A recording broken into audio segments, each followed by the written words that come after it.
the one big thing all lenders want to know is what are the risks? Yeah. Right, so risk mitigation, I keep coming back to that. Yeah. But also, how are we going to get paid?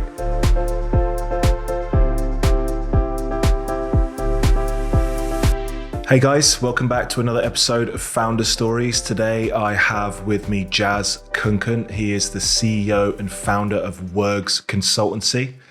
He's also a family member of mine. He helped me, which we'll get into, get my business off the ground. I'm really excited about this one. It's a really special episode because of just the level and years of experience that Jaz has.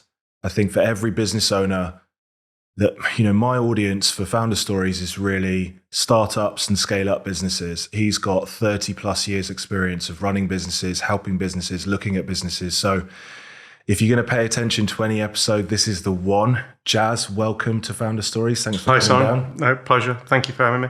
I know we don't live too far away, but we don't get to see each other that often because we're both so busy. Yeah.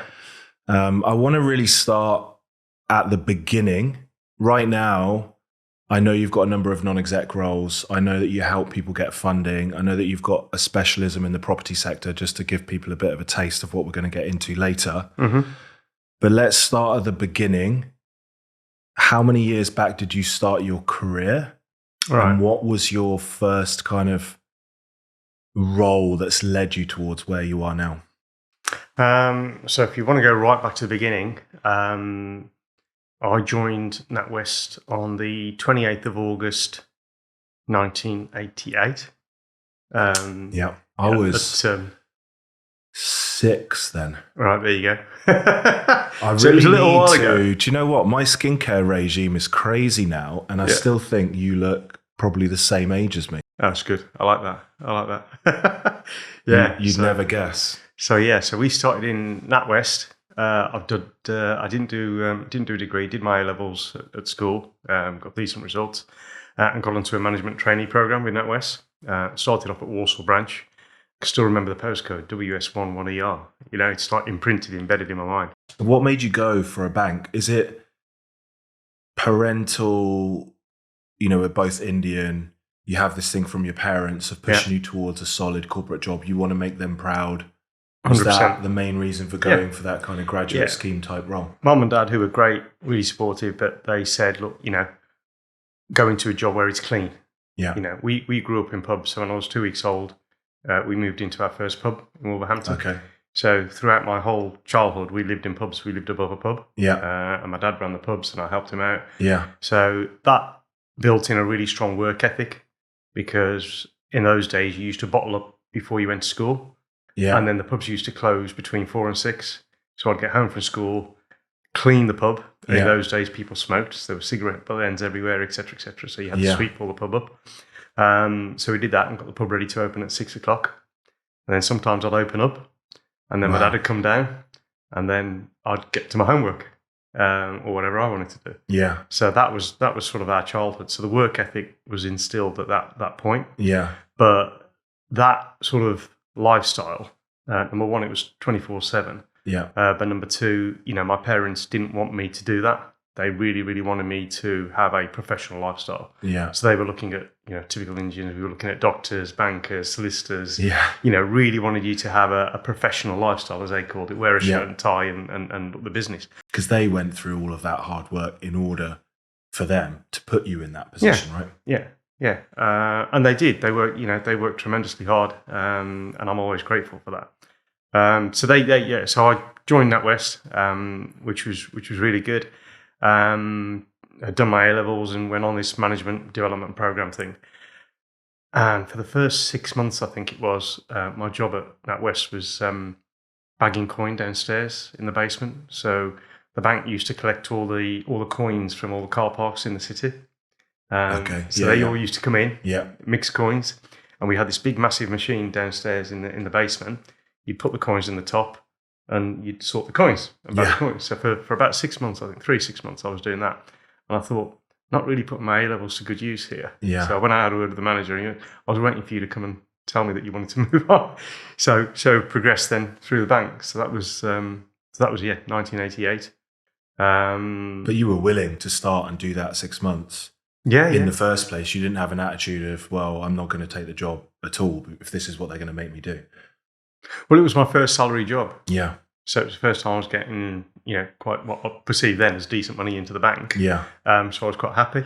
Yeah. Plus the fact, I was in the basement. I got my old Walkman on, listening to Bruce Springsteen every day. Worries. Happy days, no worries. Yeah. Picking up a paycheck at the end of the month. Happy days. So it was good from that perspective. But then you slowly realise, actually, I'm not really using my brain to a large degree. Yeah.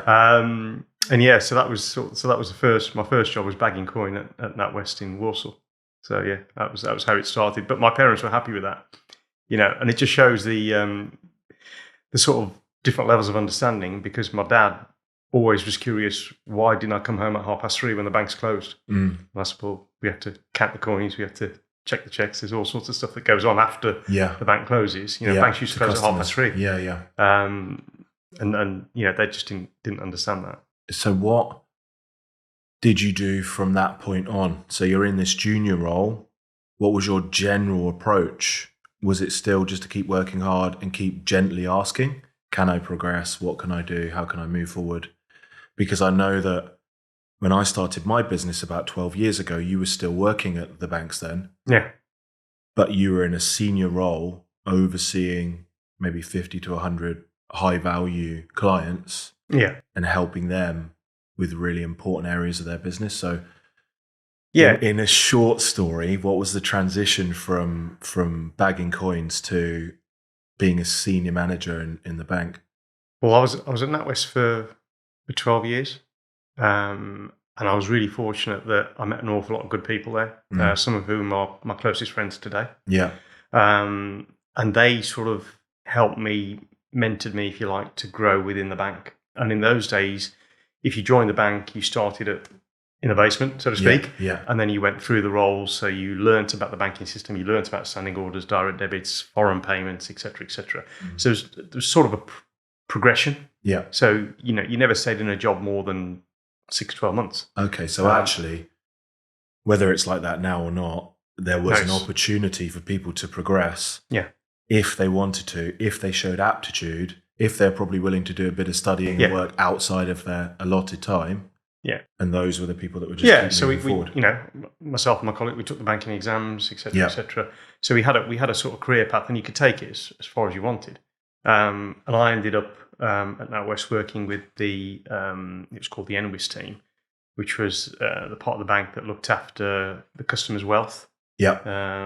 So we managed people's monies to a large degree, made sure their money in the bank was earning the best it could. We looked at protection, we looked at pensions and all that type of thing. So we did that for quite a while, and I progressed through those ranks quite quickly. Yeah. So I think my last... So that was looking at the individual directors or owners of the company, their own personal wealth management. Correct. Almost like what an independent financial advisor would do. That's now. what we were. Yeah. So in those days, you had two types of advisors. You had tied advisors that would only talk about the bank's products and could only sell the bank products, and you had IFAs that could look at the whole of the market. So you had those two different. So I progressed into those sort of roles, and then ended up managing people in those roles as well. So it gave me a massive amount of experience. You must have had an interest in money, how businesses work, what makes them successful, helping directors because they're working so hard to earn that money, make that money go further. Yeah, it was protecting it, really. Risk mitigation, I guess, is the right way to phrase it.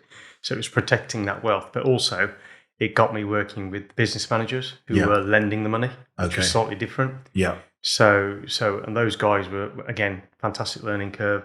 Those guys were going out, seeing businesses, lending money, but then using our side of the business to protect those customers. Yeah. So, if something were to happen to a shareholder or if something was to happen to a director, how would that business survive? What were the risks associated with that? So it was just a massive learning curve. And you're constantly learning as you evolve through those those sort of roles. And the great thing about NatWest and all the banks that I've worked with is that they do spend an awful lot of money on their individuals. Yeah. So, we went on, I can't remember how many training courses we went on, and I'll be always grateful for that because I couldn't do what I'm doing now. Do you think it's like that now? Or do you think that the accountancy firms are different to the banks, because my experience at, say, KPMG was they didn't give a shit about us. We were just a resource. We were junior. They had big contracts. They wanted to make the maximum average hourly rate that they could. And they spent a tiny bit of time at the end of each month or quarter talking about development, but everything else was just utilize the resource. I think certainly in those days, I think that there was an awful lot of emphasis on development. Yeah. There was an awful lot of emphasis on making sure that you were happy in your role, but that you were also progressing. Yeah. So, as I say, I can't remember the number of courses I went on. I mean, NatWest in those days even had its own college at Haythrop. Wow. They used to send people to for a week's course, 2 weeks course, management training courses, Yeah. etc., etc. I've still got some of the old books, and we had cassette tapes. Yeah. Cassette tapes. You probably don't remember cassette tapes, but we had cassette tapes that we used to listen to. I did have cassette tapes. You know, I was trying to think of the guy's name. Vanilla Ice was the first album I bought, and that was on cassette. My first cassette was Michael Jackson, Thriller, that my mate recorded. You know, when you had a record player, you recorded the radio. Yeah, I used to do that, record the top 40. Yeah, and cut out all the bits in between. Right. Yeah. So we had, I think I had Thriller on one side and Off the Wall on the other side. It was my favourite cassette tape. It was one out. Second to your NatWest Principles of Business Banking. Exactly. Yeah. So they did spend an awful lot of time on development, and it stood me in good stead. But it also got me in front of and working with people that were senior in the bank and that pulled me up. Yeah. And I've got to, I'm always grateful to those guys, because I don't think, again, I'd be where I am if it wasn't for those. But do you think that's because you strike me as someone who's got a natural ability to maintain and develop relationships? And do you think that was learnt at the bank, or you've got that as a natural thing from working in the pub and from family and all of those things, and that helped you progress within NatWest? I think growing up in the pubs definitely helped. I think you are either that way or you're not. Yeah. But for me, relationships is fundamental, especially to what we do now. But going back to those days in the pubs, you used to have to deal with all sorts of people. You know, from you guys that were in there. You know, some people would come into that pub. It was a locals pub. So they would come in there at 4:00 every day, sit, have 2 pints, and go home. Yeah. You know, it's like a religion. It's Yeah. quite really Yeah. scary. Other guys would be in there at lunchtime. You know, it was so consistent. Yeah. But then towards the evening, you got a different crowd and different types of people that you had to manage differently. So, and presumably, as you grew up, you were starting to talk to people. Oh, yeah. And things like that. So you had to learn those social skills quite quickly. I mean, at the age of probably 10, 12, I was serving behind the bar, slightly illegal. So let's not go there. But yeah, back in the day, though, I don't think that was illegal. Back in the day, as long as you're not drinking the alcohol, I think it's probably fine. Yeah, so I think I probably poured my first pint when I was 7, 8 years old, but I was serving behind the bar at 10, 11 years old. And it was a great, you're thrown in the deep end. We there's an element now in society where I think we protect our kids a little bit too much. My kids couldn't cope with that. Yeah. Jess went and worked at the local pub recently. Yeah. And I was worried for her. Yeah. She coped brilliantly. She was absolutely fine. And in fact, that environment that she's going into is even more protected than where I was in a backstreet pub. Yeah. But I was worried for her. And we shouldn't be worried. We've got to let them spread their wings and grow. But she did brilliant. She coped with it really well. But going back to sort of those days in the pub, in the bank, having those relationships makes such a difference, because you learn how to handle different types of people. Yeah. Yeah, and what their motivations are and what they want to achieve.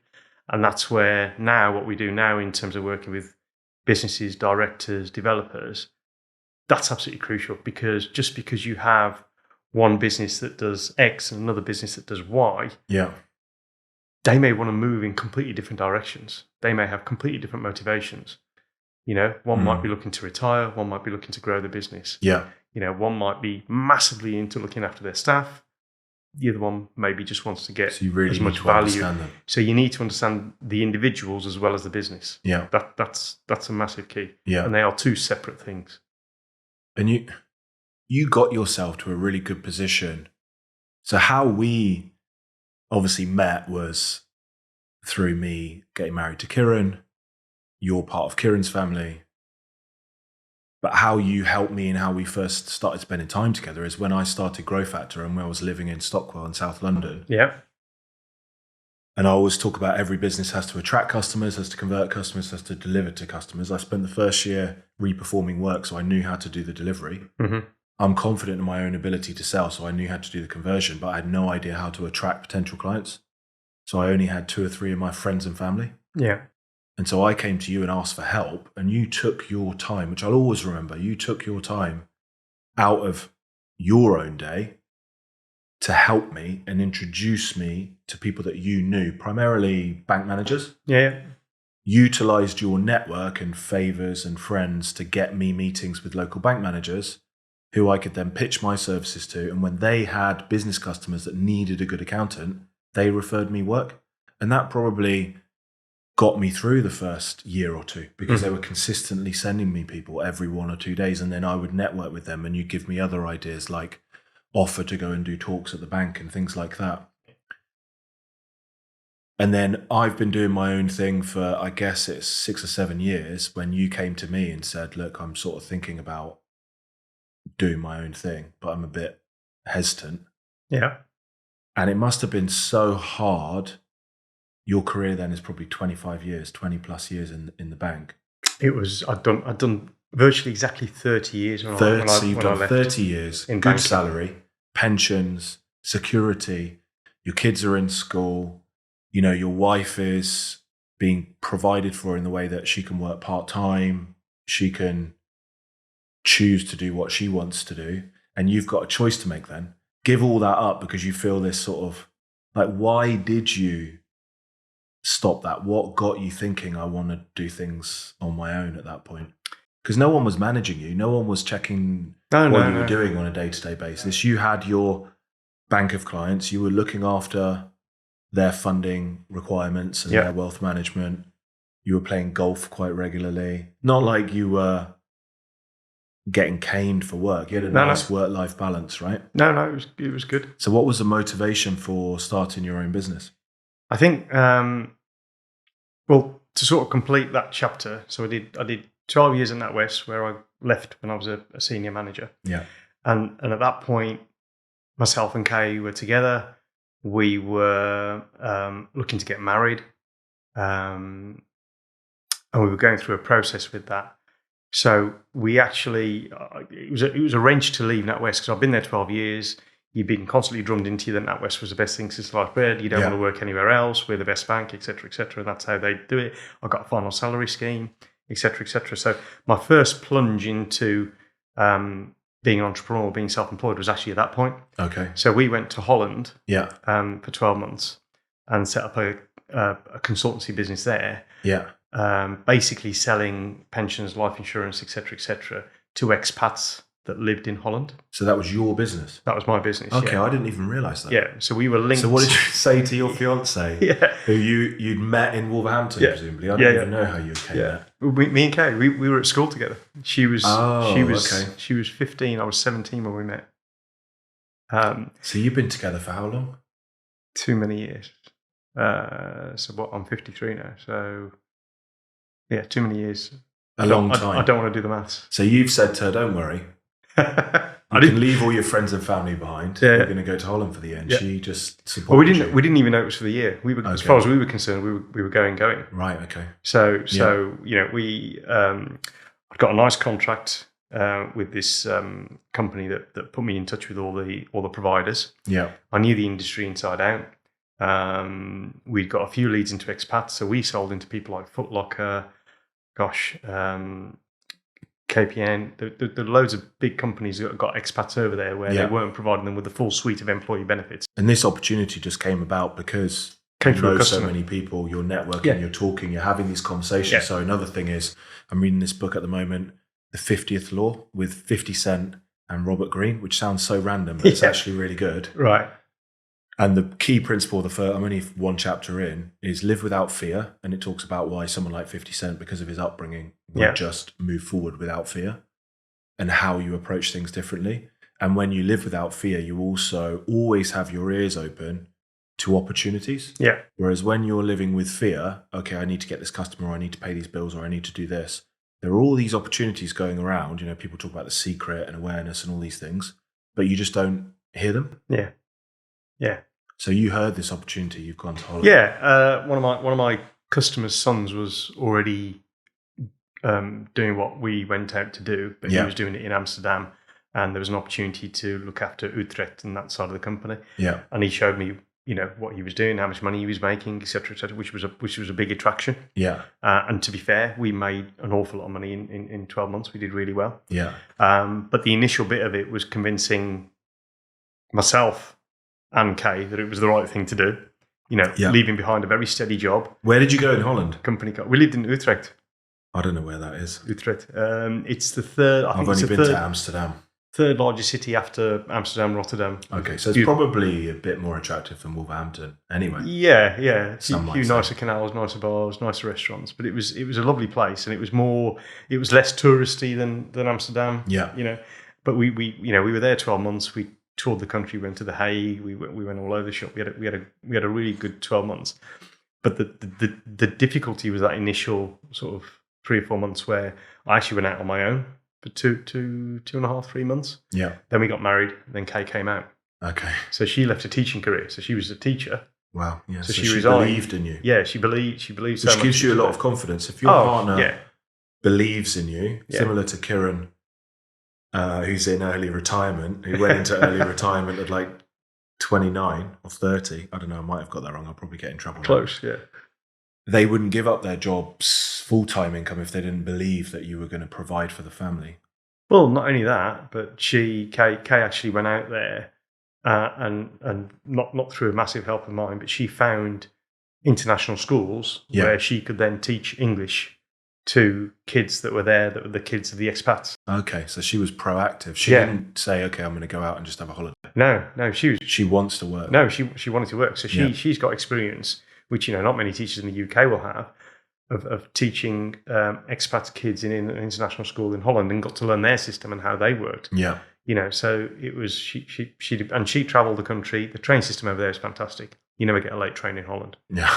You know, so I can't remember the last time I took a train, to be fair. So she used the train system. She taught kids that were the children of executives of Shell and people like that. Okay. So again, but she then used those contacts to get me in. Yeah. To do the stuff that I do. Yeah. So so that was like 12 months. We did that for 12 months, and after 12 months, we'd sort of had enough. I mean, we were doing silly things like we were flying back for Wolves homes games every 2 weeks. Because you're a massive Wolverhampton Wanderers fan, right? Yeah. So the excuse was that we were coming back to see family. Okay. But the real reason was going back to... I'd still got a Wolves season ticket. Okay. Yeah. Which was a bit daft. But so you're in Holland, but really your heart was still in England. Yeah. And then about 8-9 months in, I got a phone call from one of my friends who'd moved from NatWest to HSBC, saying, look, there's a role here. If you fancy it, you know, you could come back quite easily, slot back into the banking world, nice salary, et cetera. And, you know, whether we caved, whether it was the right time, whether it was just everything had settled down at home. So family had settled down. Yeah. Kay was like accepted into the family, which was great. So it just seemed the right time to come back. So we did 12 months. We made a bit of money. We came back to another nice job. So I joined HSBC. Yeah. Initially their private bank, went through their process, ended up managing teams, left there 6 years later. So I did 6 years at HSBC, and then joined Barclays, which was a totally different ballgame. And are you moving around within the banks because you get to know people within the banks? And if there's an opportunity, almost like the January transfer window for Premier League footballers, the best senior bankers are going to have their own clients, right? And if you move around within, I guess, requirements of not being able to take clients from one bank to another, they know your capabilities, they know that you're good, and if they need someone to fill a position, presumably you're at HSBC, but other people are coming up to you and saying, we'd like you for this role, or we'd like you for that role. It was a little bit different to that in the at HSBC, I was still in this regulated world. Okay. Where we did pensions, life insurance, et cetera. Yeah. But I wanted to get into the lending side. Okay. Yeah. Why did you want to get into lending away because from you wealth could management? see because you could see that wealth management within banks was changing. And independent financial advisors outside would start taking over. Yeah, and the regulations were changing. So, and you could see, there was the pensions scandal, if you like. There's all these little things creeping in, which were making that side of it a lot more difficult. Yeah. And the banks were being disencouraged from selling packaged products. So you couldn't say, right, you're taking out a loan, Mr. Business Customer. Yeah. So if you want this loan, you must take out the life insurance. So that was separating, breaking away, whereas that was sort of the part of the package before, if that makes sense. Yeah, it makes sense. And there's a couple of lessons there already I just want to park on before we move on. One is your network, it really is your net worth. And even if you're not naturally a socializer like you are, you can think about yourself and how you like to interact with people and making sure that you're, even if you have to, forcing yourself to build relationships. Because I think when we had COVID, I went in, just before that, we moved growfactor to being totally remote. Yeah, I remember, yeah. And I got into that routine of, working 20, 30 hours a week, spending tons of time with my kids who were young at that point, not going out and doing any physical networking because I didn't see the direct return on investment of it. Mm-hmm. And everything I did, I wanted there to be some direct measurable return. Yeah. But actually, relationships aren't like that. No. First of all, they can be enjoyable. Yeah. Even if nothing comes of it.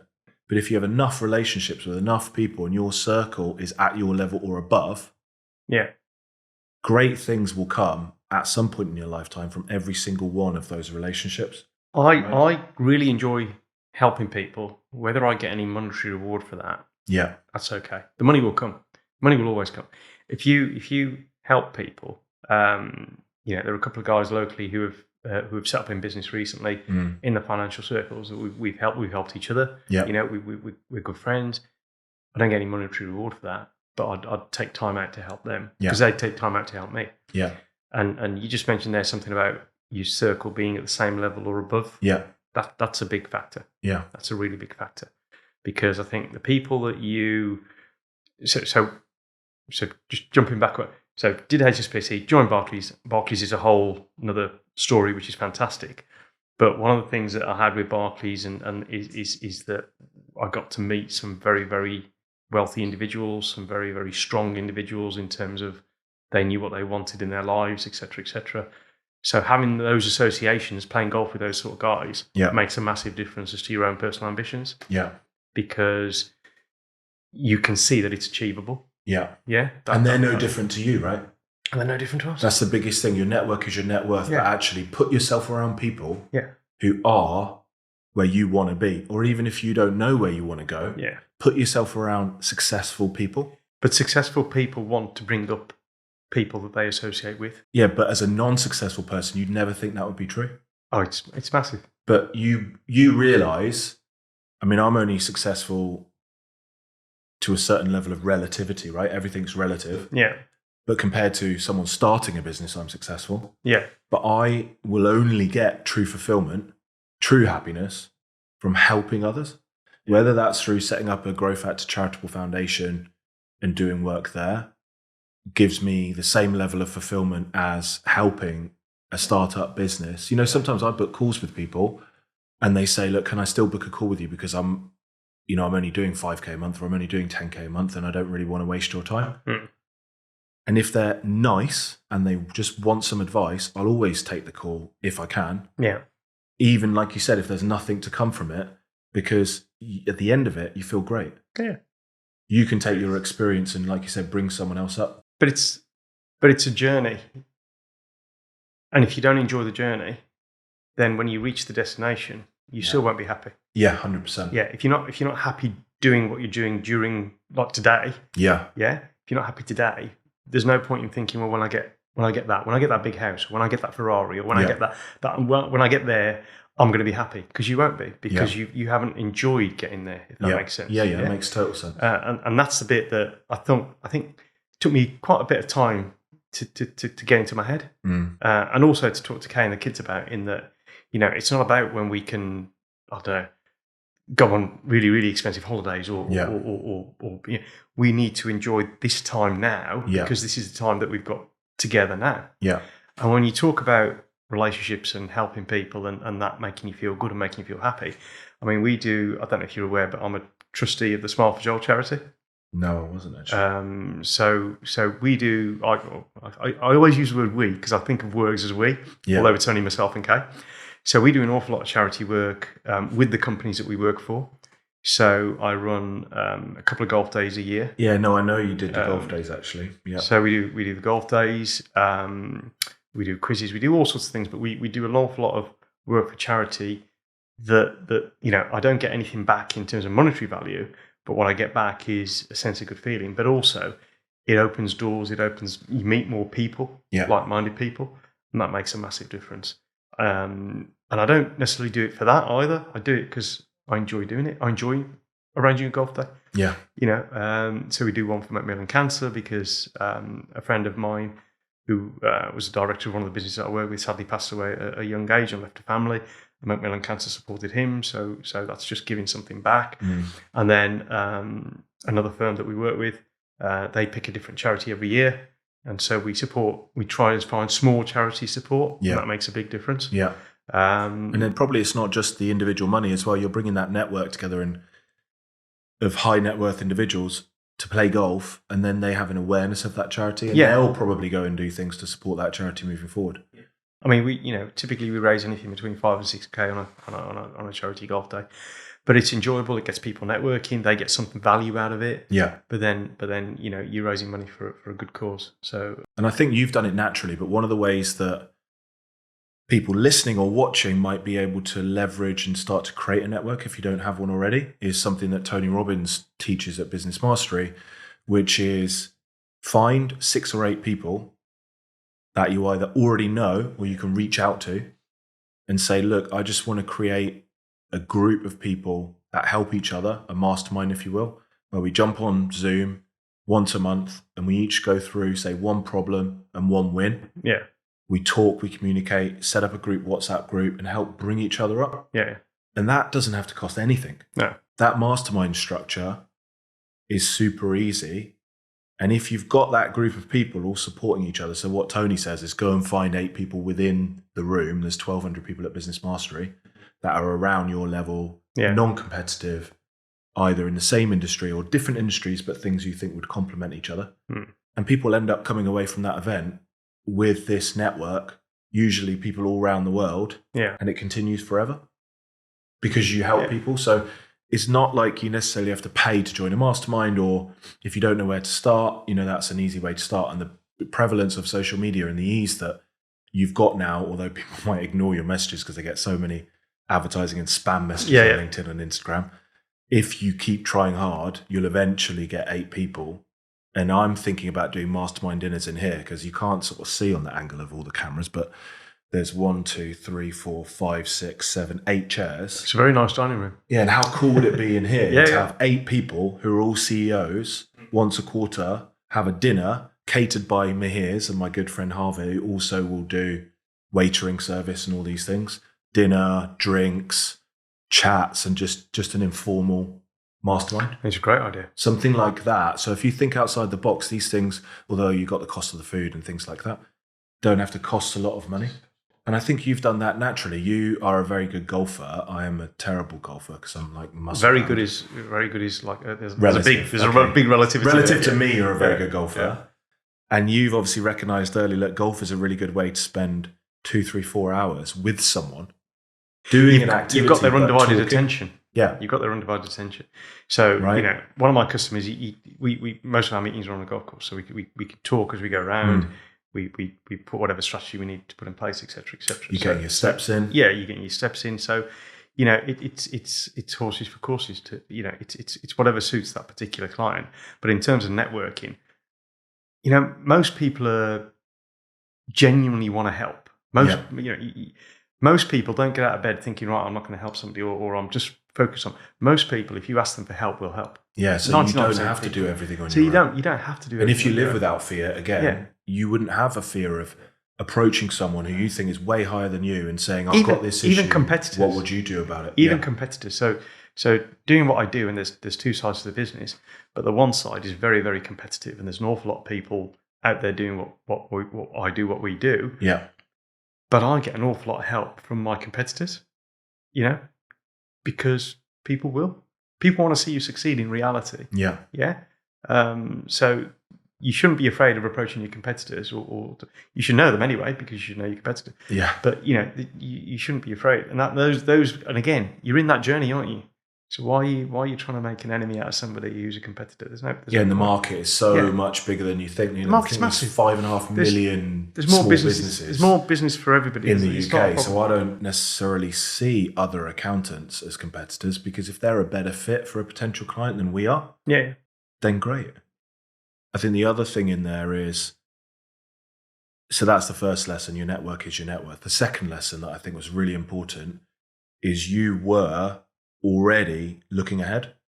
Yeah. And you've already talked about, I guess you did some of this in your bank training, doing SWOT analysis, and it's ingrained in you to think about the opportunities, but also think about the threats to your own career. Yeah. But also people should be thinking about threats to their own business. You can't just live in the now. There's all this whole thing about, personally, yes, you want to be present, but from a business owner perspective, at regular intervals, you need to try and think about the future. For example, how will AI impact me? Yeah. AI eventually will take 80% of the role of a virtual CFO, a finance officer, or a finance director, because you can go to the AI, input all your financials and say, where could I make more money? Yeah. How could I generate more cash flow? I went on to ChatGPT yesterday and said something like, what are 10 ways that an accountant could generate leads? Or actually it was, what's 10 different social media posts that would be great for an accountant in 2023? Wow. After I'd just done a week-long training on it. And it literally, in 2 seconds, came up with everything that I just spent a week learning. That is scary. Yeah. But how can an accountant work with that to generate, because you always need a human eye, and you always need a human relationship. But if an accountant can, say, use ChatGPT to speed up the process of analyzing the numbers, that can make it cheaper for the client. It can make it quicker for the client. So like, you looked ahead and you said, okay, well, the regulations are changing. If I stay in this market, my clients are going to slowly ebb away because they're going to go over to the independent side and move away from the bank. Yeah. And you moved early, I guess, a lot quicker than some of your other colleagues and friends. A lot of people stayed in the industry, left the bank and set up their own IFAs. Yeah. And have done really well. Okay. And I still come back to all the training that I had at that point with the bank was fantastic. So I wasn't walking away with nothing. I was walking away with this skill set that I'll be forever grateful for. Yeah.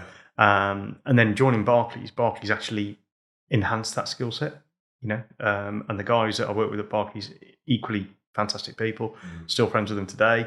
We still get on, but great people. But that team spirit that we had at Barclays was absolutely fantastic. But coming back to why we set up Worgs and why we did what we did, I'd got this. So when I joined Barclays, I was looking after a portfolio of clients, about 80 odd customers. Yeah. And a sort of what we call a mixed portfolio. So we had all sorts of companies in there, turning over between 2 and roughly about 20 odd million, 25 million. And what are you doing for those clients at that point? So with Barclays, when you're a director and you're looking after a client bank, you actually look after every single limit for that client.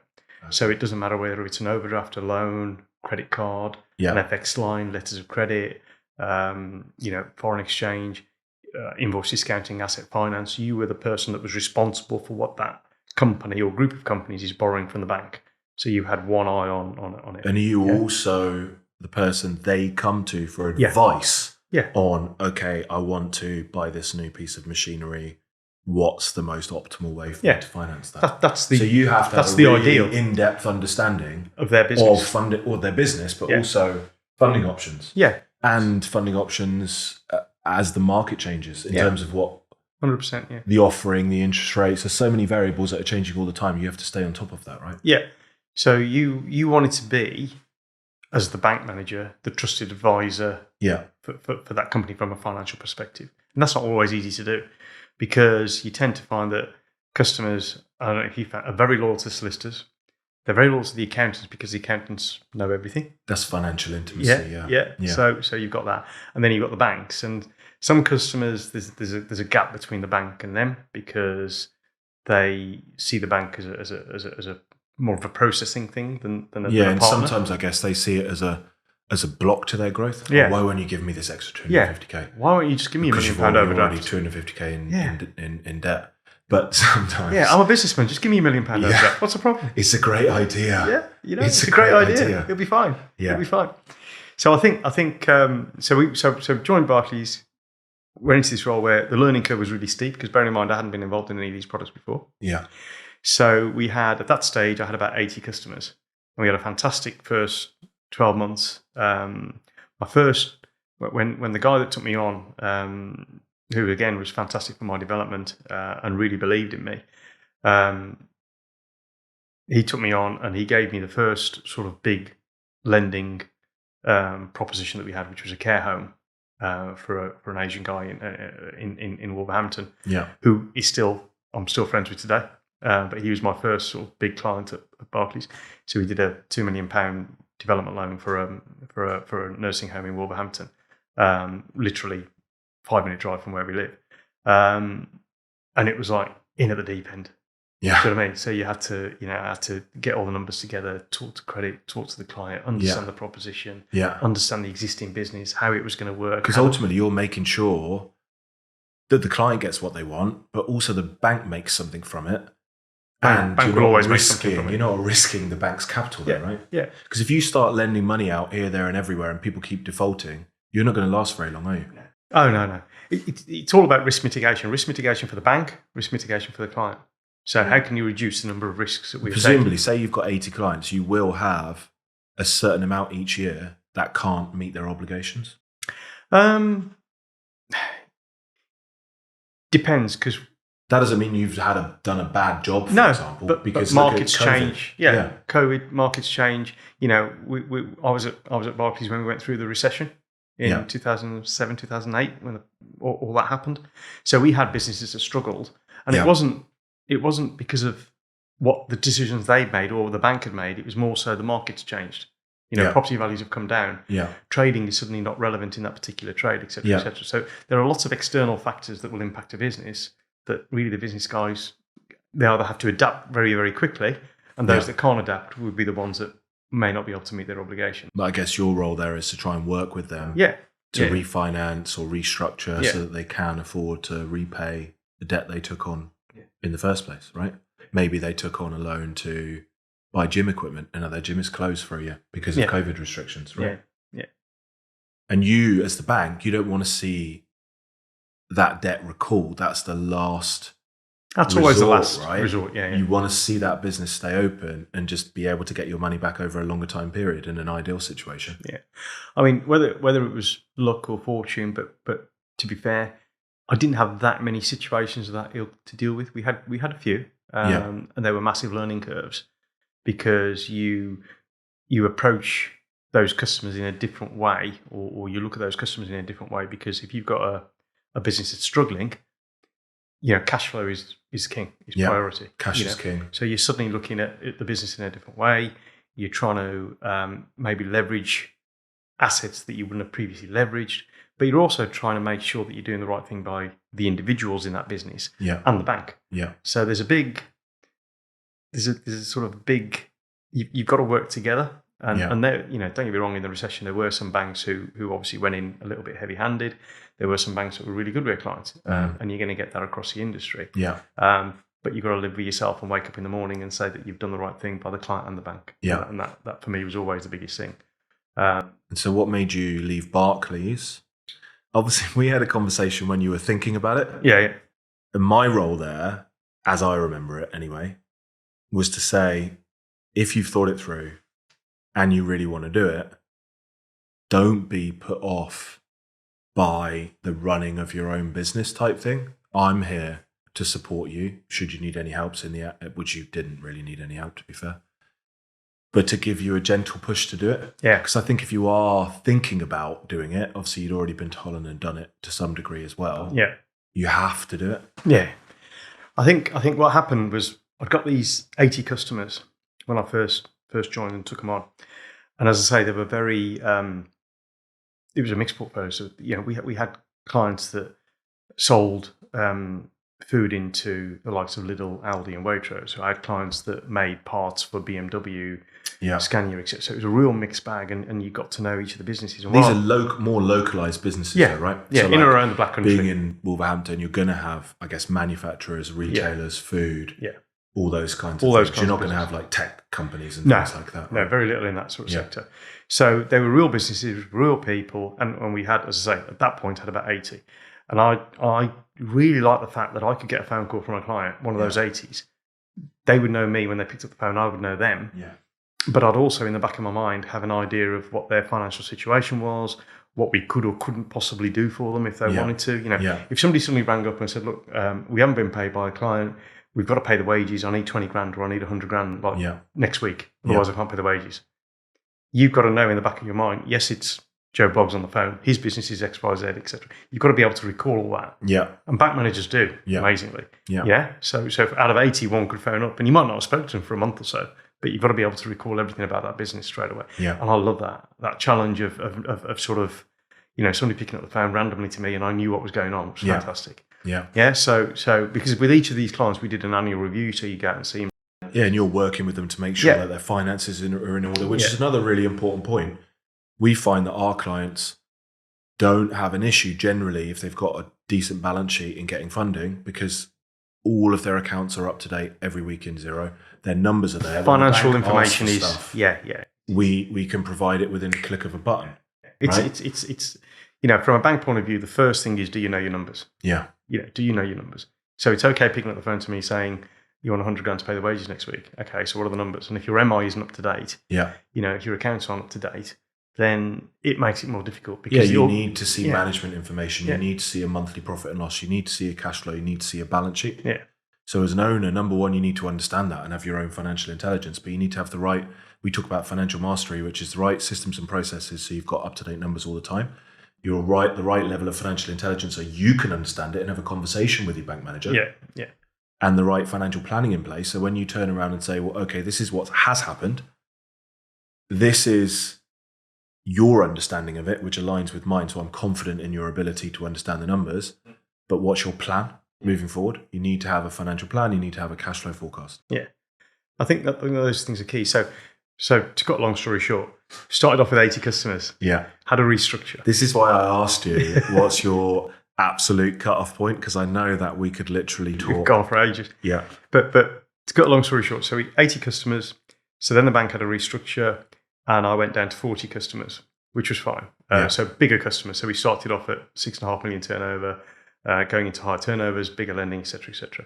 Then we had another reshuffle and the bank, I asked for a check, which would have been nice, which would have been the wrong move at that point, but I asked for it anyway, but it would have been the wrong move.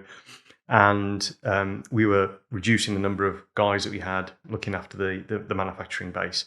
So I went into the corporate real estate team in Birmingham, and headed and looked after developers of both residential and commercial properties and investors in residential and commercial properties. So totally different to what I'd been doing before. Yeah, but you have a personal interest in property and property investment. And so it was like a brand new job, but I'd gone from 80 customers to 40 customers to 12.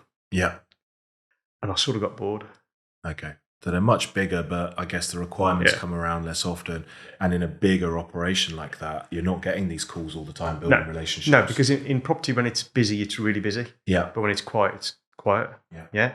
And I've got a really good team around me, really good guys who are great at what they do. And again, my job there was to make sure the quantum of debt was looked after, that we understood all of that, and that we developed those clients. But as I say, I'd gone from 80 to 40 to 12. Yeah. And I've got this big thing around, the customer's here and the bank's here. And you as the bank manager, bank director, call it what you want, are in the middle. And if you are constantly sort of over here next to the bank, your customers aren't necessarily going to love you as much. So I think when I approached my banking career, I was always slightly over here towards the customer. Yeah. And then I would fight for the customer.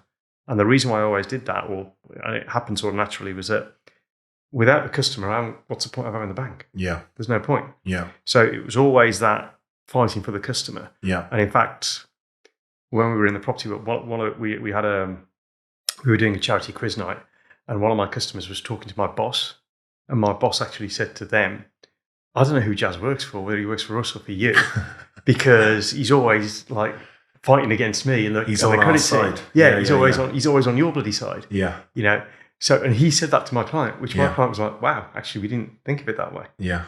But that's the way that was my mantra, really. And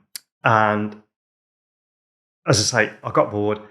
And then that particular client I was talking to, and he sort of said, well, come work for us. And I said, well, I can't go from 80 to 40 to 12 to 1. I think that would really be, and I want to sit in your office twiddling my thumbs. And he said, well, have a think. And I went back to him and said, look, I think I could probably do what you need me to do, maybe a day a week, maybe a bit more. Yeah. And we then struck a deal where I became a sort of non-executive director, if you will, or a consultant to his business, which I still am now.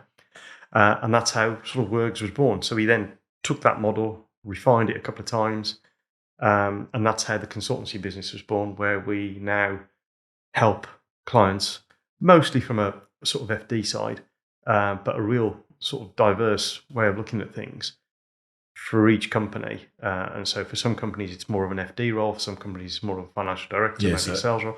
It just depends on where the gap is in their management structure. And so just for listeners or viewers who don't know what a non-exec is, if you've got a business and it gets to a certain size, like what size do you think a business should start thinking about having a board structure? Because before that, I think everyone should have a coach or a mentor, right? Because it just shortcuts the route to success, even from zero, ideally. Yeah. Get on a program or get a course or have a mentor or just have someone like we spoke about that will help you for free because you've reached out to them, that will support you. Or have a great accountancy firm that you can reach out to and they'll give you strategic guidance when you need it. But what sort of size of business do you think should start thinking about creating a board? And then we could get into what's a non-exec director. I think that's a difficult question because... Okay, I'll give you my view and see if you agree with it. Go on then. I think you hit 1 million, you can probably still run that business with a CEO and a COO. Or we talk about a visionary, which is me. I create content, I do the podcast, I do all of that stuff, but I don't want to do any of the actual work. And an integrator, which is Yasser, who's our COO at growfactor, who makes sure that all the workflow's getting done, all the team are supported, all the key performance indicators are moving, the work is getting done. Basically, the business runs. That's your managing director or your COO. Now, I need a mentor because I need that person to guide the ship from a really high level. Someone that's built and sold businesses for 20, 30 million multiple times, who can come in, has an external view on the business and can once a month just have an hour-long call with them and they can say, well, this, and this. Yeah. But I don't necessarily think at 1 million, I need board meetings and that structure yet. But I think once you creep from 1 to 2, and this will be different for every business, but say for me, now we're in the process of, I do think we need a board. And the point of the board is that there's some accountability to review your numbers every month. Yeah. To look at your cash flow, to look at your historic performance. So I listened to Stephen Bartlett speak, and he was like, when I go in and I sit on the board of businesses, I'm not really interested in their projections or the monthly management accounts. I'm interested in the gradient of the line. So I want to see what angle the profit, revenue, and cash flow line is pointing at. And I want to know where that will end up in a year or 5 years or 10 years, which I thought was so interesting. So his role as a non-exec is usually to come in and be in the marketing seat. So for anyone that's listening, my view would be 1 million or above, you start thinking about creating a board. What's the point of a board? Well, you as an owner will have a certain key skill. Mm-hmm. Mine is relationship building, but I'm not an expert at marketing. I'm not an expert at internal operations, although I did an engineering degree. So you start to bring people in to sit around your board table, if you can imagine a table. Yeah. And you bring the most important seats in first. So first of all, it's your overall mentor. Then probably someone like you comes in and maybe they're sitting in the financial director or head of funding seat that looks at the numbers. Yeah. Then you might bring someone in as a marketing expert, non-exec, so on and so forth. So you're starting to almost build these like Avengers who come in once a month and you have a board meeting across a board structure where you discuss Are we on track with the business plan? Are we on track with the financial plan? What do the funding obligations look like? Have we got any opportunities on the table that we could get funding for? You just start to have a bit more of a formalized structure around the way you run your business. I think the key word there is structure. Yeah. Okay. I think the size of the business, to a degree, I'm not saying it's irrelevant, but it's more about having the right structure for the right business, in my view. Okay. So you could have a business that's turning over multi-millions. Yeah. And that could just be because of the commodity that it deals in. So if the price of that commodity has done that, you can go from 5 million to 20 million turnover, but just because the price of what you're dealing with has increased. Yeah. So you might not increase necessarily the volumes that you're doing, Yeah. but you're lucky enough to be in an industry where it's increased. So if you're dealing with something like gold or whatever, or metals or whatever, that can happen. Yeah. Okay. But you still need a structure. And what business owners, and this is just my experience, business owners tend to be very good at what they're very good at. Yeah. Yeah. So an engineer is very good at engineering. Yeah. He's not necessarily very good at marketing, sales, managing people, HR, etc., etc. Yeah. So those jobs get done, but they don't get done the way they should do. Yeah. They don't get done. And there's no one at a high level. And there's nobody going, it. hang on a sec, mate, you're not looking after that. Hang on a sec. Your HR booklet is dated 1982. That might not be. Or hang on a sec, you've got 250k, which I saw the other day, 250k of funding here, and you're paying 18%. Wow. But your balance sheet is positive. Yeah. You've got cash in the bank. You could save literally tens of thousands of pounds every month just by refinancing that. Yeah. So that would be your finance seat, non-exec, right? Yeah. So in that scenario where I'm saying, so an engineer is an engineer, and you've got all. So my role when I go into a company, or when we start the conversation, is about seeing if there is a gap. Because there might not be a gap. They may have all those people in place. So they might have that structure in place that works. But if there's a gap, then that's a gap that we can fill, potentially. Yeah. And we'd only fill it if we thought we could. Because you've got the expertise. Because your primary expertise is on the finance side and the high-level business strategy side. Yeah. You're not going to come in and be an expert in digital marketing. No. But what you've got to have is that little black book where you can bring people in. Yeah, so that's a really interesting point. If a business owner is starting, the first person you bring in actually should be someone that can then fill the rest of your board up. Yeah. So, I'm not a HR expert. Yeah. Okay. But I understand a lot about HR. Yeah. But I've got a HR person who will come in and feel, I'm not a lawyer. But there are certain things that you need a lawyer for. Yeah. And again, all lawyers are different. I'm lucky enough to work with a lot of fantastic lawyers.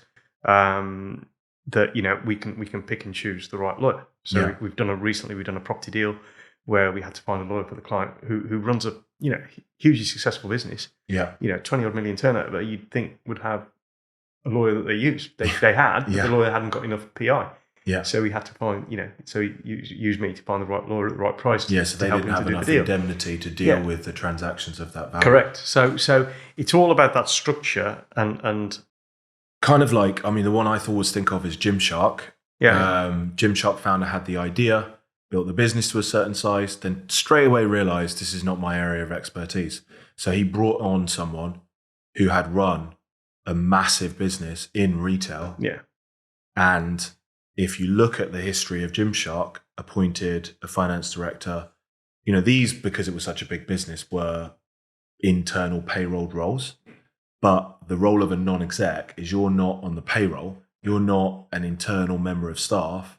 You're supposed to be somewhat independent, that you sit outside of the business and come in and give your opinion. It's weird because it's when the businesses that I work with and work very closely with. Number one, I left Barclays in December 17 and set this up in January 18. So the business that I work with, I do feel part of the team. Yeah, because you have to be able to talk to the business owners in a way that, as you say, an internal person may not. Because but the difference is, I get what you're saying, I totally agree, but the difference is an internal person is worried about getting sacked if they say something that the owners don't agree with. Whereas a non-exec will have multiple roles, will not be reliant on that income. Therefore, their role is to sit around that table once a week, once a month, once a quarter, and give their honest opinion based on their expertise, right? You have to be really, really truthful, honest with them. Because some of the stuff you may say to them, they may not like. Yeah. And they may have been doing something in their business for the last 10 years, which they may be doing either wrong or it's slightly out of kilter or whatever, or there's a better way of doing it. But because they've always done it this way, we want to do it that way. Yeah. So you have to be really, and some people don't want to listen. Yeah. So, the one thing about working 30 odd years in a corporate organization in banks, particularly in banks and particularly when you're lending money, is that you have to do things the right way. Yeah. Because a risk to the business, if you don't do it, is that pulls a cropper and then you can't meet your obligations. Yeah. And that's right. Because a business that's small can just go. Once you get to a certain size, the risk gets bigger that you do something slightly wrong, which could pull everything down. But also the attention on you is more. Yeah. So things that you have to do in a business that are peripheral that people don't see as necessarily important, although these days they're drummed in, HR, health and safety, all these types of things. So it's part of your role that, say, usually you'd go into a business that's doing really, really well, but maybe they're losing a little bit of control. Yeah. And you'd go in as the first non-exec, first board member. And so what would be the first sort of 3 to 5, just real headline steps that you would take in that business? So you'd review the business model. Yeah. Yeah. Are we doing the right thing in the right sort of area? And give recommendations for any changes. Well, you talk to the business owner because they know the sector better than you do. Yeah. But you look at the overall. Does it make sense? Does it stack up? Yeah. So when we used to do a credit report for the banks, you had all these different sections that you would go through, and basically you just do that. Yeah. So then you look at the management team. Strengths, weaknesses, opportunities, threats. Exactly. Look at the financials. Yeah. Basically doing a mini audit effectively. Yeah. And dialogue, which we used to call a walkthrough, I think, when we were in audit, long time ago. And then feeding back an almost advisory report. Here's what we need to change. Here's what's good. Here's what's not so good. Yeah. That essentially is it. A diagnostic, basically. It's basically a diagnostic on the business. Okay, so that's the first step. And then what do you do? Well, then you talk to the business owner. Do they buy into it or not? Yeah. Yeah. Are they going to actually engage, interact, be willing to change things? Okay, so you create a plan based on your diagnostic. You create a plan for a number of fixes or changes over a period of time, and then you see if you can get buy-in. Yeah. Well, yeah. You've got to get buy-in from the. That was like a but no. Yeah. Sorry. No. Yeah. You've got to get the buy-in from the owner. From virtually from day one in the way that I approach it. For me, look, if we go into a business, okay, and I'll have a couple of hours with a business owner, and from what they're telling me, actually everything's hunky-dory and it works and there's no value that I can add. Yeah. Right? I can try and work out something that I can, but in reality, I'll walk away. Yeah. Okay? If I go into a business, I've worked in businesses for 6 months, 12 months, where I've walked away because they won't listen or they won't do things that I think is the right thing to do for both the individual and the business, but they are entrenched in their ways. Yeah. And that's a difficult thing to do because you are giving up income. So people understand what's happening is someone's coming into your business that's got 35 years of experience of working with businesses. And what comes with that is you can quite quickly and easily see by doing Q&A with the owner where the opportunities lie, where the risks lie, where the problems lie, where the good things lie, where the bad things lie, and work with them over a period of time to improve the business. And then the two key things to understand when I go in is number one is the business and the business model and what it does. But it's also to understand the individuals, the owners of the business. Perhaps it's a family structure. Yeah. How does that family structure work? Yeah. What are the levers? What are the is somebody being promoted over their grade, et cetera, all those types. And you need to understand what the motivations are. Yeah. Yeah. Those two things, the business itself and the individuals, are the key. Now, if all that can work together, but there is a management gap somewhere along the line, or they just need somebody to just bring it together. Yeah. Yeah. And sit, as you've said, sit above it, just help them to manage that process. So, we end up dealing with shareholder issues, HR issues, all sorts of stuff where it's just applying that sensible approach, and the years of training from the bank gives you that sensible approach. How do they identify that they actually need someone to come in? They don't know generally. They don't. Okay. I just go in and tell them. No, that's wrong. I think you talk to people, and if you say to a business, what are your 3 biggest issues? what's the biggest thing that keeps you awake at night? Yeah. So what are you doing about that big thing that keeps you awake at night? What do you lie worried about? And then what you and want is it all on your shoulders? Is it all I think on your one of the shoulders? biggest things for listeners and viewers is this is a natural progression. Yeah. You can't run your business by yourself forever. No. You have to bring You help. can't be the purchase director, the sales director, the managing director, the FD, one individual. And you can hire people for those Yeah. roles, but even every single business you look at that's successful will have hired people to take stuff off the owner, but they'll also have a board with non-exec directors.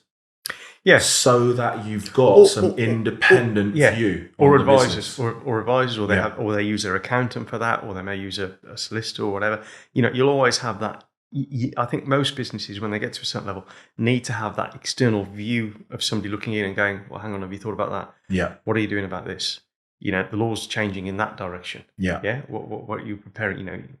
The green strategy or whatever. Yeah, you and want to call it. if you're listening and you're watching and things are really difficult Yeah. and you feel like you're doing everything yourself and you're banging your head against the wall, Yeah. this could be an answer, and it may not be Jazz, but it may be. No, but you can bring someone in Yeah. to help you on a regular basis. Yeah. And if you haven't even heard of the term non-exec director or board or things like that, the Institute of Directors, the website, has a load of really good information and training. You can literally go on Google. We can't cover everything in the podcast. It's a story about your journey. It's not primarily an education podcast, but have a look at that. So you can only, I'm just conscious of time, you can only do so much because you're one man, right? Mm. So you could do a non-exec role for, say, 10 clients, half a day a week. That's your 5 days. So you get to be really choosy about who you work with. Now, you could scale that business by partnering with some of your old buddies from bank, from network, from wherever. As opportunities come in to do non-exec, you could use Worgs to put other non-execs into those businesses. But how else do you scale that side of the business? We have done that. And I've got a couple of guys, and one guy in particular that I use, and we work together really, really well. He's fantastic. And in fact, between us, we've ended up buying half a business because we wanted to help. And are you doing that as a nice guy, just introducing because it's your mate, or are you trying to scale that side of your business where you take a percentage of their retainer? Or no. So my I'm 5 years into this now, so this is my 6th year. Yeah, and we what I wanted to do was build a really solid base, which I think I've now got, which is great, and I really enjoy working with the companies that I'm working with. And that's the non-exec side of the business. We can grow that, but you're really selling your time for money. Yeah. And I think And if you put other really senior people in, they might give you 5 or 10% for the introduction of their ongoing retainer. But it's never going to be a case of where you're taking 50, 75% of the non-exec retainer. Right? A non-exec or a consultancy role is really, really individual. It's really personality led. It's relationship led. But if you look at that company, there was a company that I can't remember what they're called now. But you can go on their website and you can find a non-exec director or a mentor or a virtual FD. Yeah. And they will just take a percentage of that person that goes in. So there is a model. I've been approached to join some of those groups. Yeah. But you said earlier, I'm quite picky with who I work with in the nicest possible sense. So that allows you to get that working with a variety of clients. Totally different challenge every time. Every phone call is different. Talk to us about the other side, your expertise around funding. So so we've got the non-exec stuff. The other side of the business is funding, and that is finding monies for people who need either money for their business, be it manufacturing, or more so really for developers and property. So that side makes sense, yeah. Property, you want to develop a site, you need £1 million to do the development work.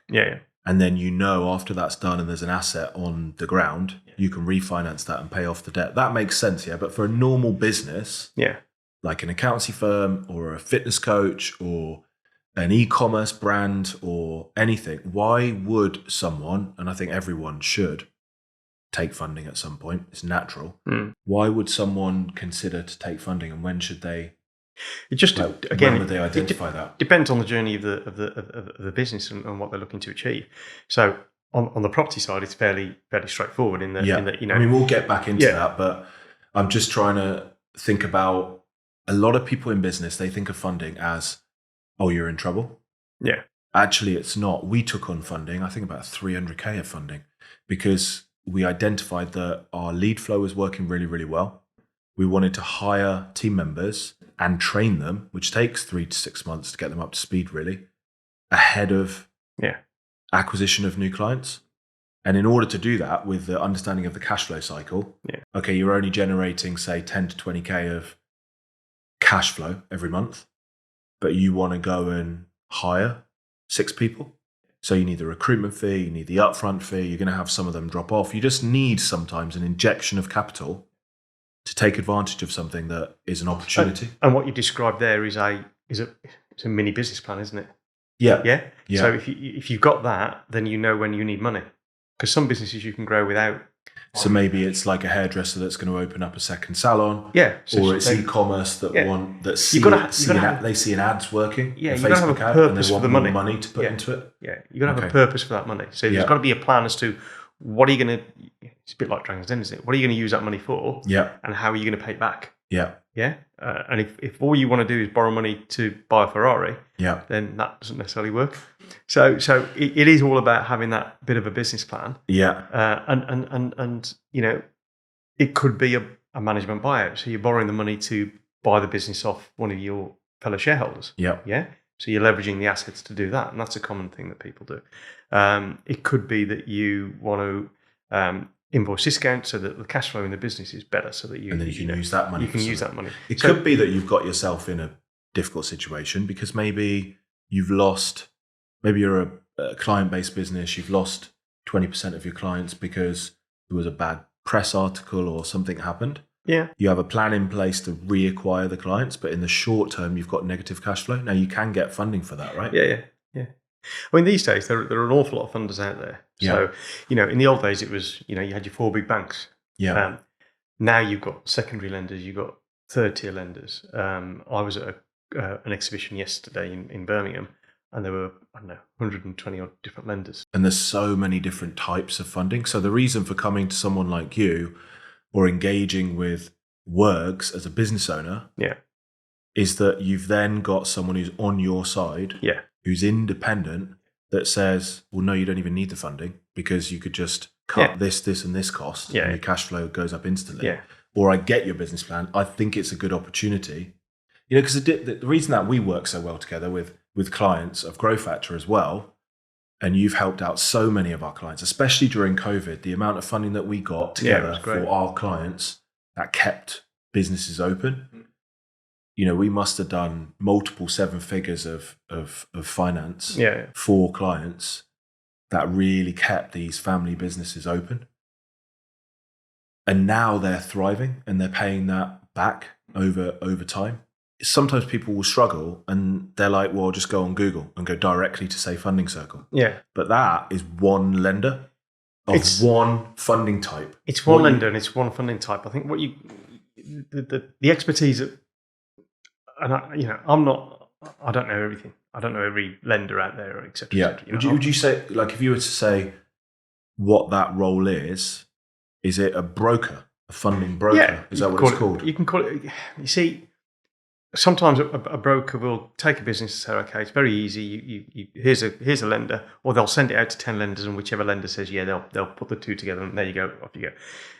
The way that I approach it, I still approach it like I'm a bank manager. Yeah, which is why we've worked with you and no one else for a long, long time, because I get emails all the time, every single week saying, oh, I think on LinkedIn, I think we could have a great relationship. Yeah. You've got some awesome clients and we could be of real benefit. But I know just from looking at the name of their business, the client will apply and all they will do is chuck it at a few lenders with no thought and chuck back to the client some opportunities. Whereas you're looking at the business, I'm approaching it as a bank manager. What type of finance? Yeah.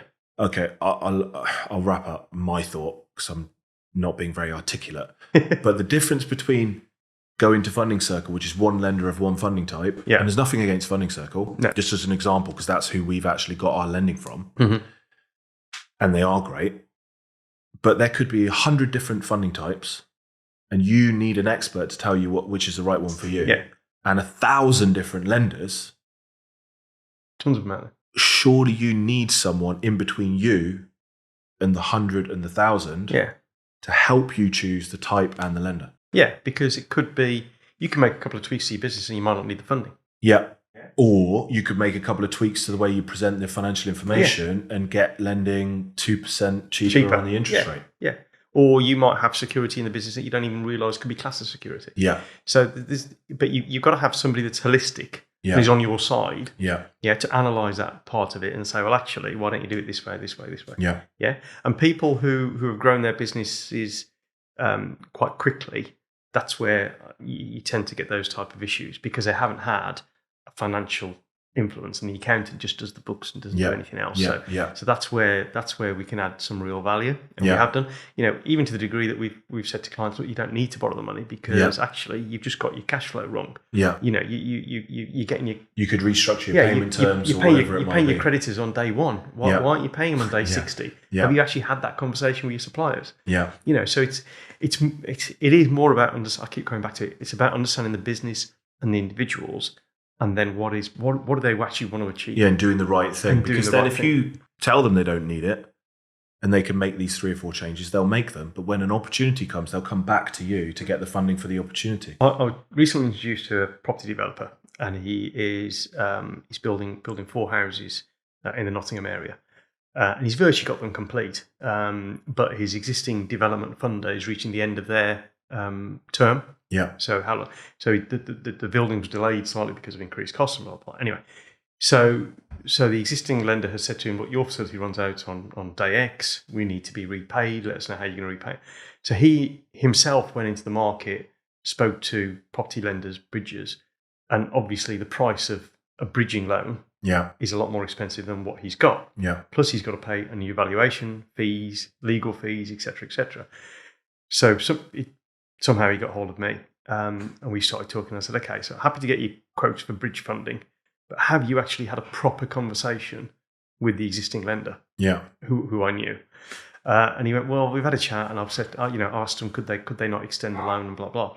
Yeah. I said, but what you really need to do is have a really proper conversation with them, present the numbers in terms of when are you going to finish the property, what the properties are going to sell for, here are the local comparables, here's a view from a local estate agent. Yeah. Here's the estate agent that you're going to use to sell it. So present them with a full and proper plan of how they are going to get repaid.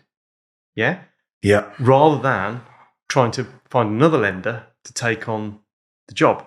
Yeah? Because you're going to save on fees, you're going to save on legal costs, you're going to save on a lot of pain and headache if you can get the existing lender to do it. And he said, okay. So he said, so how do you get, how does that help you? I said, it doesn't help me, it's helping you. Yeah. I said, for me to move this in the time space that you need to move it is a real hassle. Yeah. And it'll be hassle for you. You just need to be approached. So we made a list over the phone. We made a list of these are the things that you need to get sorted to present it properly to the bank. I said, if you want to send it over to me first, fine. And he did it, and they extended the loan. Amazing. But what that does, I know you're doing it out of being a good person, but also if you plant enough good person he's already come back. He said the next project, the next project also, he will go and tell 10 other people that you did that for him. And so I know you work a lot within the property sector on these high value deals, but property sector or business, the same principles will apply. What do you think are the sort of top 3 ways that a business can maximize the chance of getting funding and also maximize or minimize the cost of that funding, as in get the best interest rate, get the best terms? So the first thing is something that we've talked about time and time again, and that's having your numbers. Yeah. Having your management information, having your accounts, and if it's a development or a property deal, understanding the numbers, making sure you've done the comparables. Yeah. So again, I've got various spreadsheets that we use to do that. So the first thing is the numbers. The first thing is and you'd be surprised, even when businesses get to the 20, 30 million, that they haven't got management accounts. Oh, no, I know. It's crazy. It's amazing. Yeah. Right? So you come across businesses that you think are really, really good, even household names that don't do management accounts. Yeah. Yeah. So that's the first thing is you get your numbers in place. Yeah. In terms of getting the best interest rate, getting the best sort of type of lender, et cetera, that all boils down to the business and the structure of the business, and then seeing where it fits into the lending world. Okay. Yeah? Because if you've got a £1 million property and you only want to borrow 250,000, guess what? You're going to get a really good deal and you're not going to pay an awful lot of interest. Yeah. If on that same £1 million property you want to borrow 750,000, you're going to pay a little bit more interest and a little bit more in fees. Because, and the banks are going to do a lot more due diligence because so your difference between the lender that will lend you 250 grand against $1 million, between the lender that lends 750 grand for a property is vast. Yeah. So it's understanding what you want that money for, and how you want it structured, and then go into the market. Yeah, because really the structure of the deal drives the interest rate. Okay. And the fees. So then on a property side, that's the structure of the deal. And that's working with an expert like you that can provide all the right templates to get your numbers in order. Yeah. But for a business that might have an opportunity, in the same way, they need to show a really clear projection of their business plan, what they're going to use the money for, how they're going to get the return on investment. The one big thing all lenders want to know is what are the risks? Yeah. Right? So risk mitigation, I keep coming back to that. Yeah. But also, how are we going to get paid? Yeah. How are we going to get repaid? So you need a cash flow as well. So you need a plan. You need a business plan that makes sense. That makes sense. That stacks up. Yeah. And if you can prove it from past performance, even better. But how does it work? Yeah. So as a business, if you've got your numbers in zero, for example, you've got all of the historic performance easily. If you have a financial plan, even if it's in a Google sheet, and you can get that in, you can actually create. There's this other software that we tag on to Xero for our clients. You can create reports for banks and lenders for funding that are specifically set up with all the metrics that they want to see. Yeah. With a click. Yeah. I mean, stuff like that's really useful. The more information, the correct information that you can pull together that makes your business plan stack up, that makes sense, and if you can prove it from past performance, even better. Yeah, and it just shows you're in control of your business. It just shows you're in control of the business. And like I say, and people get when they don't borrow money, people get very naive to that. Yeah. Because they think that when they need money, then it's got to be dead easy because everybody wants to lend money. But, all the banks, and rightly so, all the lenders, still want to do their due diligence. They still want to know how they're going to get repaid. Yeah. They still want to know if things go wrong, what can they revert back to? Yeah. Yeah. So what can they leverage, whether it's, most loans now, I always say to my clients, don't even think about taking on a business loan and not putting some personal liability on there nowadays, which I think is only right. You shouldn't be able to. I still think it's crazy that people could take out a business loan in the past with no personal liability. Yeah. So if they defaulted on the loan and then they shut down and liquidated their company, the bank get nothing. If you're the director and you own the majority of the equity in that business, if you're taking on the loan, you should have some sort of liability so you can't walk away from it. I think that comes down to personal. When you're running a business, and you've got to, you're so invested in that business. Yeah. You believe in that business. Yeah. And I think if you don't, it comes across.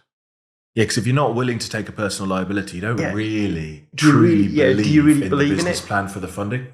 I've got some of the developers that I work with, they'll put up a personal guarantee, even though there are lenders out there that probably wouldn't take it. Yeah, but they'll put up a personal guarantee because they get a cheaper rate. Yeah, and because they believe in the project. And again, it depends on how much you leverage. So if you're borrowing 50% against a property, actually putting a PG is sort of slightly relevant because that property's got to fall by 50%. Yeah. Before the bank will ever try and come in on that personal guarantee, and it's sometimes it's explaining that to a business owner. Yeah. Yeah. That's the key. Hang on a second. You do realise that for them to ever call on this personal guarantee, all this has got to fall over. Yeah, and they're not just going to come. People think they're going to come in the night. And start wheeling out their TV. We used to do that in 1980s, but not anymore. Yeah. I mean, they will do everything possible to keep getting paid because your house, let's say it's worth £1 million. You're not going to have £1 million of debt and £1 million personal. You're probably taking a 200k loan. They don't want to sell your £1 million house to get their 200k back, right? They would do everything possible to restructure and refinance that obligation.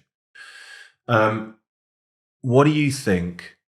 I got away from this in the last couple of podcasts, but I already know probably what what the first two are. What do you think have been 3 keys to your success? Because you're in a position now where you've got really nice roles, well paid, good businesses as a non-exec. They value your advice.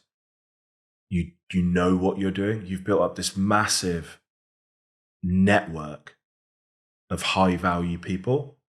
You have an in-depth understanding of funding, when people should take funding, what type of funding, without just looking at it.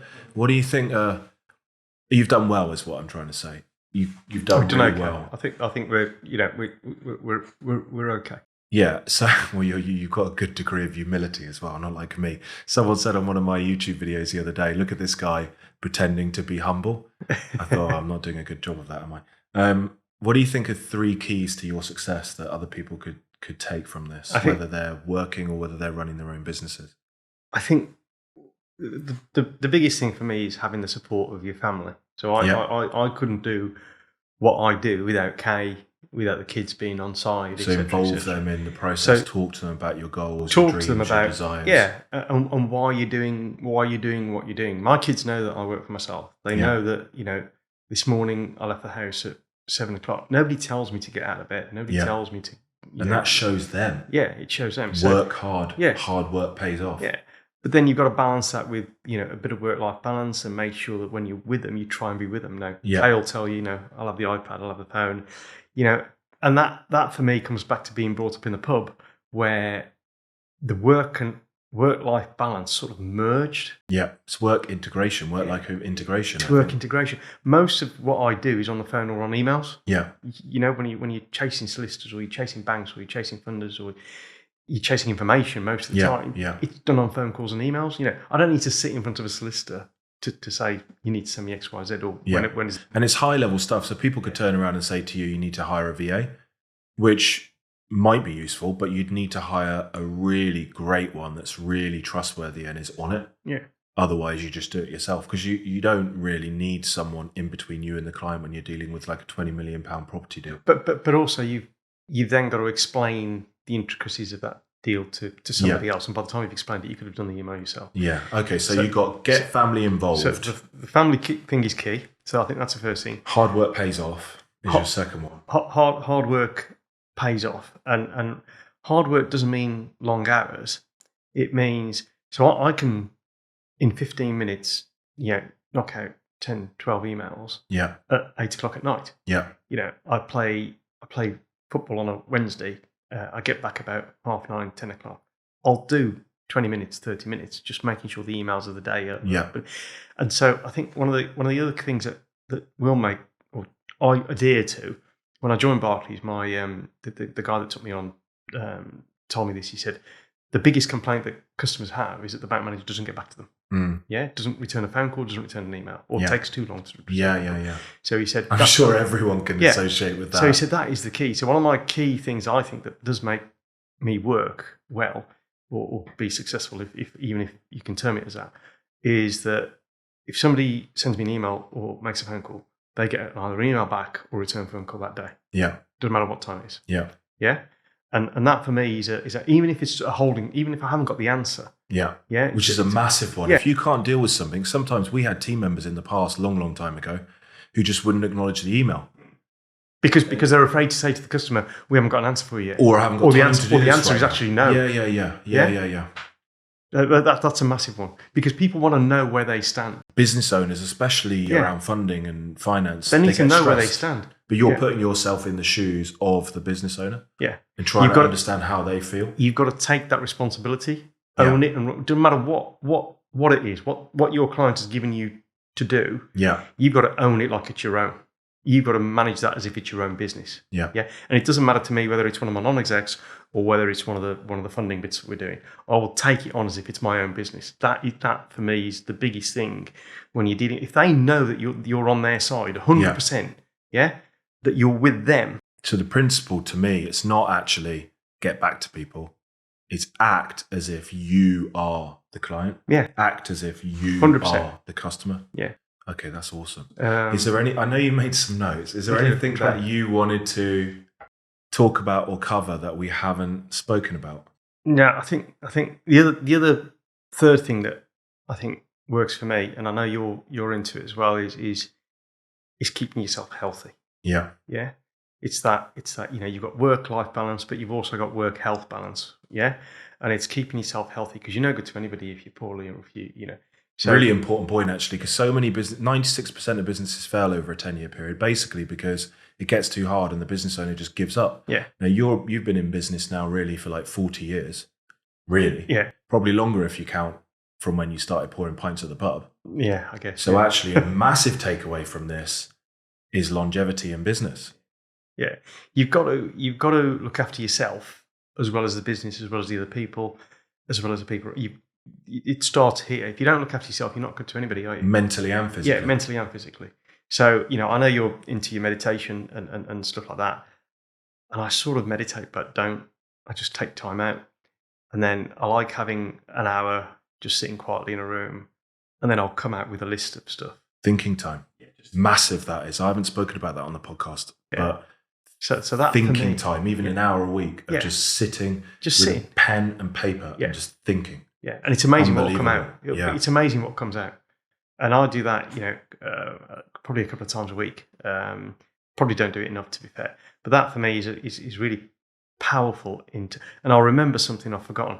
Do you know what I mean? Something that's buried deep in your mind, it will come out. And you feel so calm after just sitting for an hour. Yeah, and you're just getting rid of you're just getting rid of that brain dump. Yeah, brain dump, massive, has a huge effect. So I think those are the three things. But you can go on, couldn't you? Because I think having the right people around you is massive. When I made the leap from Barclays to being on my own, I got a squad of people who said, you were one of them, who said, look, do it. We're here to support you. Do it. If it falls over, we'll change it. Yeah. And if you try something and it doesn't work, try again. Do it differently. Try again. Do it differently. Yeah. Because eventually you'll hit the formula. Yeah. But if you don't try, if you don't do it the first time and fail, you'll never get to the success. Fail forward, right? Yeah. Fail forward. Try it again. Do something different. And that happened. The model that we've got has changed. We started out on a sort of day rate thing, and now we're more into potentially profit sharing, et cetera, et cetera. So the model, it will evolve. Yeah. One of the first the first people that really helped me was another firm of accountants as well. Can I say their name? I probably can't, can I? But they were really helpful and supporting me throughout the process. But one of the key things they said is, look, Jaz, let's start, do the model. If it falls over, we'll change it. Yeah. If it falls over again, we'll change it. Yeah. But we'll get it right in the end. Yeah. And I don't know if it's even right now, but the biggest thing is that I'm enjoying the journey. Yeah. And you're moving forward. Yeah. Someone said the same thing to me. When I do business mastery in person, the Tony Robbins events, I sit next to one of the founding equity partners of Markham. They're one of the biggest accountancy firms in the US. Mm-hmm. Like sitting next to a founding partner of KPMG. Yeah. And so I just ask him questions for like 5 days constantly. Yeah. How much do you learn from doing that? Yeah, I said to him, I really don't know like how I should be charging for bookkeeping because, this is complicated, that is complicated. He was like, Simon, you're overcomplicating it. How much does it cost you to hire a bookkeeper? This much. Just make your retainer at least as much as it's going to cost you for a full-time person. Put that person full-time on that client's account and then just work it out from there. Sometimes you can't get everything perfect. Yeah, on day one. You have to just, make your best guess of how you should price, how you should charge, how you deliver, and you just are constantly evolving it as you go on, right? But sometimes the satisfaction of doing or getting a client over the line or helping a client along, is huge. And it can be the smallest thing.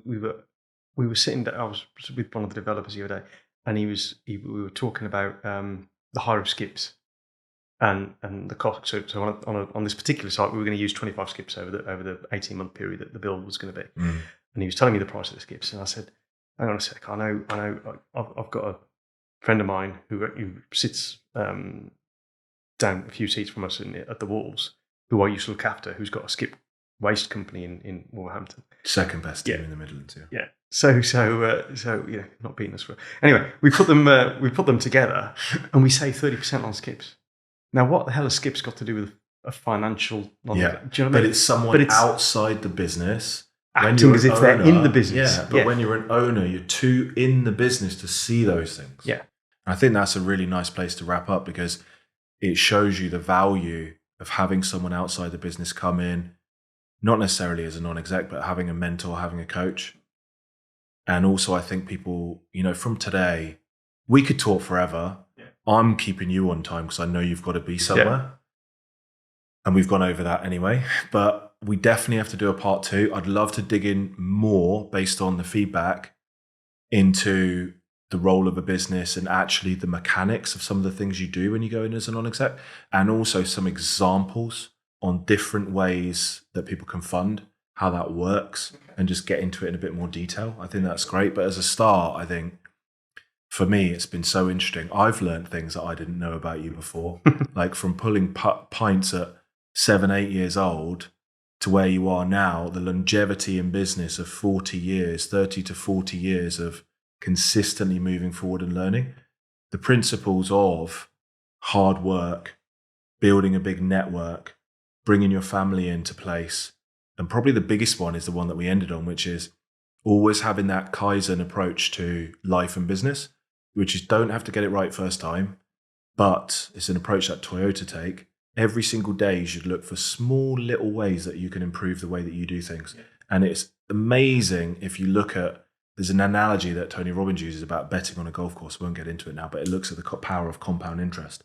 If you make all these tiny little changes every day, over a 10-year period, you could go from a business that's just a side hustle to something that's turning over 20, 30, 40, 50, 100 million a year. It's incredible. But if you don't want to do that because you think you have to make all these big moves, it's the wrong mindset for me. So I think that's a really good place for us to wrap up. Very difficult to do a big move. Very easy to do something small and then do it again and then do it again. And keep moving toward. Have a vision, have the goals. Yeah. If you want to go from here to here, you can't do it in a... Yeah. You've got to... Patient, steady, consistent. Yeah. Progress. I've been trying to improve my golf game for the last 20 odd years, and my friends will tell you that it hasn't changed, it's still rubbish. So maybe some things don't work out, but there you go. I'm sure you're making improvements somewhere. But thanks for joining us. Excellent. Thank you. Thanks for your time. Thanks for having me. Thanks for listening, guys. Thanks for watching. It's been another episode of Founder Stories, and I'll see you in the next one.